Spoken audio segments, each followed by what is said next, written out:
So this is now the final slide of the deal analyzer as we now collate all the information to look at our annual costs, the annual figures and the 5-year forecast. So first of all, you're all now familiar with this box here. So we've got our occupancy levels from 10 to 100%, our revenue that we'll make throughout the year and our profit once all bills are paid. Now, so let's just train your eyes to the annual costs. And as you can see there, we've got the mortgage, utilities, broadband, your insurances, your check-in fees, and your cleaning costs, and it says that we should probably have an outlay of just shy of £15,000 if we were to buy a 3-bed property in this particular suburb that we're working on. And don't forget, at this point we have still not found a property, we're not looking for a property, we're just making sure that this suburb works for serviced accommodation based on the suburb and based on the clientele that could potentially go into that suburb and book our property. Now, so as we've got an outlay there of £14,000, we can now start to look at our profits just to make sure that they work. And as we said on the previous slide, at 50%, we've absolutely smashed our break-even rate. And over the year, we could earn £8,200. And at our very conservative 70%, which is our target, is 16,898. And when I say my target, this figure is what I'm now going to use for my 5-year forecast to see how it stacks up. So again, I'm keeping it super conservative because I know that if I get the right property in the right suburb and it's past my 6 Cs, which is my strict rule-based system, we'll be looking at 75 to 90% occupancy. So we could be hitting around 18,000 to 25,000 pound turnover. But we're going to use that to keep it super, super conservative. Now, as you also know now, we're not going to have managers or a management company looking after a property because the numbers don't work. So we will solely look after the property ourselves and have our cleaners, our maintenance guys and our VA run that property for me. Now, all these calculations in here are all generated for me by the deal analyzer, but I have to manually input these figures here, which I'll run through those now with you. Now, throughout this whole presentation, I've created a scenario that we're going to go after a property up to the value of £170,000. Now, in this scenario, what I'm going to show you is that I've put an offer in on a property and I've got a £10,000 discount. So they've accepted an offer for £160,000, giving us a £10,000 discount, but the property is still valued at £170,000. So already in our equity, we've made £10,000 off the asking price. Now, also as well here, which is super important, equity growth for year 1 and 2, we're anticipating a conservative 4% in this suburb, on this town and city, and over the next 3, 4 and 5 years, it should go up conservatively by 5%. Now, again, you can go to our Office of National Statistics and start to look at this information so you can educate yourself on where the hotspots are around the country where equity growth is still happening. Now, in this box here, this is our investment. This is our money into the deal to make it work. So we're saying here that our total investment is just over £65,000. So let's break it down. So 25% down for your mortgage based on £160,000 is 40. We've got a stamp duty. Any refurb cost for the property will be done on a separate spreadsheet, but added here at a later date. We've got our furnishing costs. So for service accommodation, you'd have to buy your sofas, your coffee tables, your TVs, completely fit out the kitchen and the bedrooms and stuff, so it's fully furnished. We've also got our legal fees as well, which I've put in there, 3,500, but typically we probably spend 2,500 to 3,000. So again, being super conservative on that one. And we also have a miscellaneous pot as well. So this is just in case any of the refurb costs or the furnishings or the legal fees are a little bit higher than anticipated. We've got additional £2,000 ring fenced to then service that additional cost. And this is another big tip as well, contingency. So what I do, I put 5% of the property value as a contingency fund. And what this serves for is for a number of reasons. Number one, If you have a very slow start with your service accommodation property and you're not getting the bookings, this contingency funds will help you pay the mortgage and utility bills and wait for you until the property gets more popular and your revenue and profits start to increase.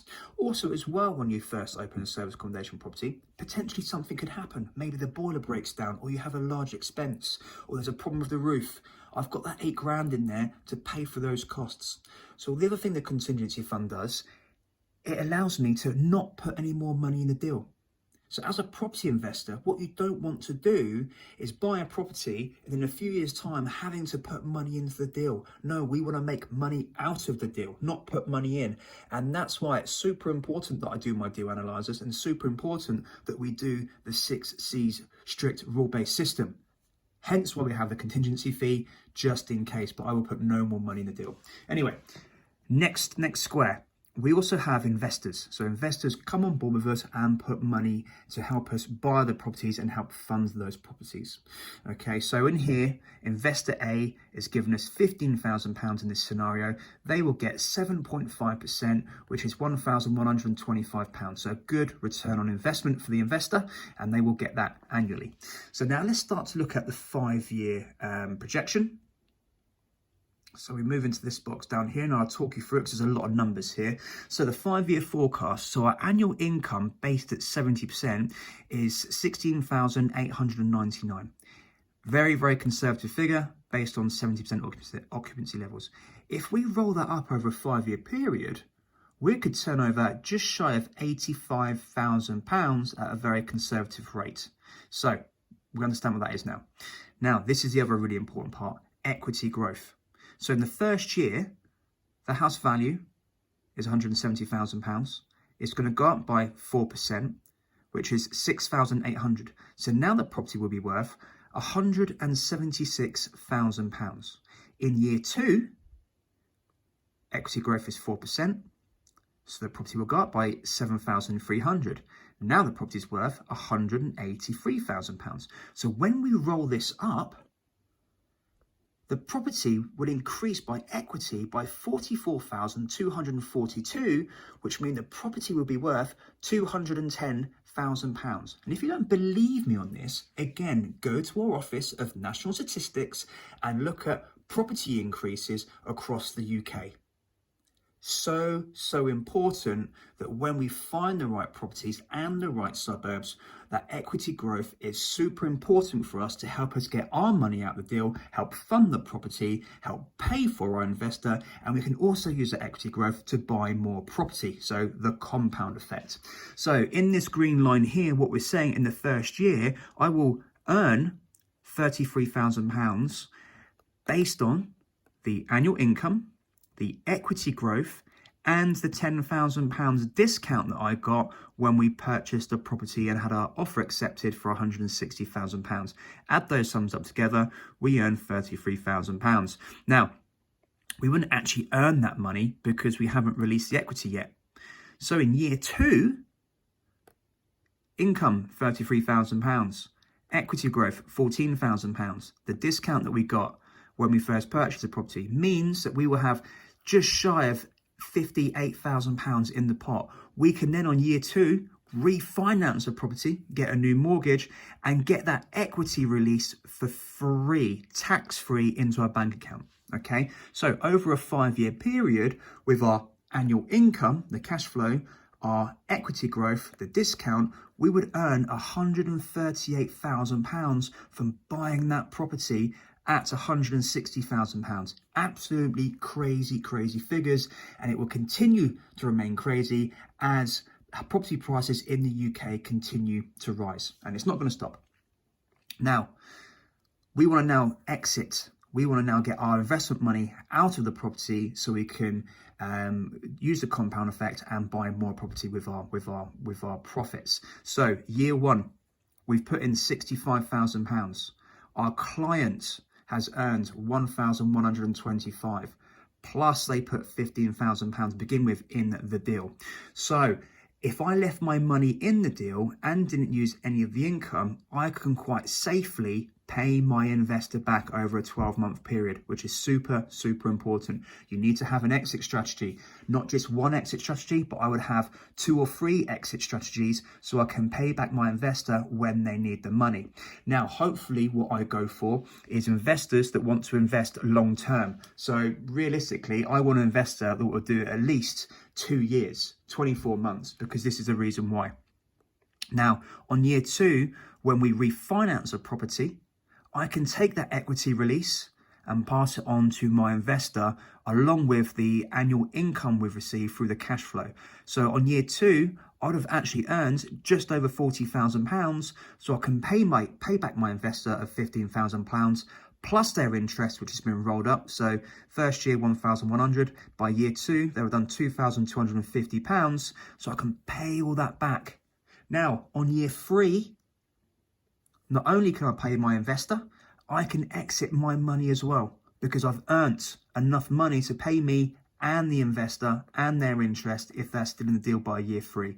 So by year 5, if I've taken my original investment out and paid the investor if they're still in the deal, I'm still going to make £52,000. Or if I leave my money in the deal, there's £118,000 there, which I can now use to buy other property or invest in my own personal gains. Now, so this is the really, really important part. This 5-year projection I use to show investors that how we can generate the money and to make sure we can pay them back. So strategy number 1 for paying the investor back is showing them these figures so we can show them we have an exit strategy. But I also have 2 other strategies as well that I put to the investor so we can guarantee they get their money back when they need it. Most investors invest with us because they've got their own personal journey, they've got their own personal goals. It may not be long-term investing. I completely get that, hence why we have these strategies and have these figures in place so we can show our investors how we're going to exit. Hopefully I've made that super, super clear. But as always, I'd love feedback. Any questions on this at all, please put it in the comments box and I will answer those for you. Wow. That has been an extremely long video. I was only expecting it to take 10 or 15 minutes. So if anyone's watched it all the way through, thank you so much for sticking with it, and I hope you've learned a great deal. Now, we've gone through my 6 steps on my deal analyzer, and I've given you a very, very good flavour on how we look at the data and how we collect the data. Yes, I've been a bit vague on 1 and 2 in terms of location and how we analyse that, but that is my secret area. That is gold dust and holds massive value to me. So I couldn't really go into massive detail there. But the rest of the points in terms of price and cash flow and the 6 Cs and the annual figures, I've shown you how it works on the deal analyzer to really kind of promote really that the work that we put in is to find those world-class properties to make sure we get that really good return on investment, which is absolutely key. Anyway, thank you again for watching the video. Any comments, any feedback, please put in the comments box. I look forward to answering those questions for you. Thank you very much.